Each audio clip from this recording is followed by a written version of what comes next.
এভাবে যদি কাউকে মারধর করে তার কাছ থেকে টাকা আদায় করা হয় তাহলে এইটাকে চাঁদা বলে গণ্য করা হবে। নয়তো যদি চাওয়ার সাথে সাথেই আপনাকে চাঁদা দিয়ে দেওয়া হয়, টাকা দিয়ে দেওয়া হয়, সেটাকে সমঝোতা বলা হয়। এটাকে সরকারিভাবে হালাল করে দেওয়া হয়েছে। আপনি এখানে প্রতিবাদ করতে পারবেন না। ভোট দিয়েছেন, চাঁদা দিতে সমস্যা কি? আপনি ভোট দেওয়ার আগেই তো জানতেন যে এইভাবে আপনাকে দিতে হবে, তারপরও কেন আপনি ভোট দিছেন? যেহেতু আপনি ভোট দিছেন সেহেতু আপনাকে অবশ্যই চাঁদা দিতে হবে, নয়তো সমঝোতার মাধ্যমে হলেও আপনাকে চাঁদা দিতে হবে। চাঁদার অপর নামই হচ্ছে গিয়ে সমঝোতা। আপনার কাছে চাইবে, সুন্দর করে এসে আপনার কাছে চাইবে যে দেন, এইভাবে আপনার কাছে হাত পাতবে। যদি আপনি হাত পাতার সাথে সাথে তাদেরকে দিয়ে দেন তাহলে এটা হবে সমঝোতা।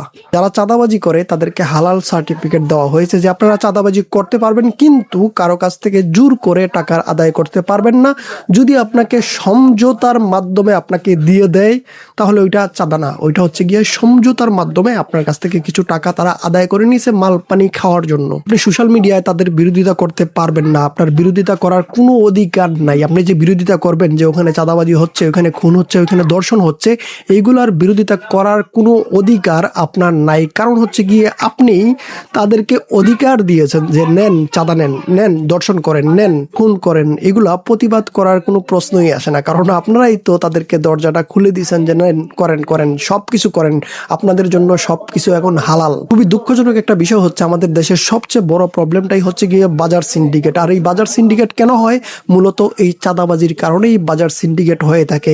যে ব্যবসায়ী সে যদি 10,000 টাকার মাল বিক্রি করতে গিয়ে 1,000 টাকা চাঁদা দিতে হয় তাকে, ওই 1,000 টাকা কোথায় থেকে আসবে? আমাদের মতো সাধারণ মানুষ যারা বাজার করতে যাই, যিনি 1,000 টাকা চাঁদা দিয়েছেন তিনি আমাদের কাছ থেকেই কিন্তু এই 1,000 টাকা পরিশোধ করে নেয়। আমরা মনে করি যে আমাদের কি, নিলে তো নিচ্ছে ব্যবসায়ীদের কাছ থেকে, আমার কি আসে যায়? অবশ্যই আপনার আসে যায়। ইনডাইরেক্টলি কিন্তু আপনার পকেট থেকেই ওই টাকাটা যাচ্ছে। আপনি মনে করতেছেন ব্যবসায়ী চাঁদা দিছে, ওর পকেটের টাকা যাবে, আমার তাতে কি? না না না না, ওই ব্যবসায়ী আপনার পকেট থেকে ওই টাকাটা উদ্ধার করবে। আপনি তার কাছ থেকে কিনতে যাবেন, ওইটা আপনার কাছ থেকে সে উদ্ধার করে নেবে। যেহেতু আমরা আগেই এই বিষয়টা সম্পর্কে অবগত ছিলাম যে এরকমটা হতে পারে, এরকমটা হবে, এটা আমরা আগেই জানতাম, নির্বাচনের আগেই জানতাম। নির্বাচনের পরে আমরা দেখতে পারতেছি, কিন্তু ভবিষ্যৎবাণী কিন্তু নির্বাচনের আগে থেকে একটা দল ভবিষ্যৎবাণী করে দিছে যে চাঁদাবাজ, চাঁদাবাজ, চাঁদাবাজ, আঙুল দিয়ে দেখিয়ে দিয়েছে আপনাদেরকে যে চাঁদাবাজ, চাঁদাবাজ, চাঁদাবাজ। তারপরও যদি আপনারা তাদেরকে বেছে নেন, তাদেরকে বাছাই করে নেন, তা দোষটা কার?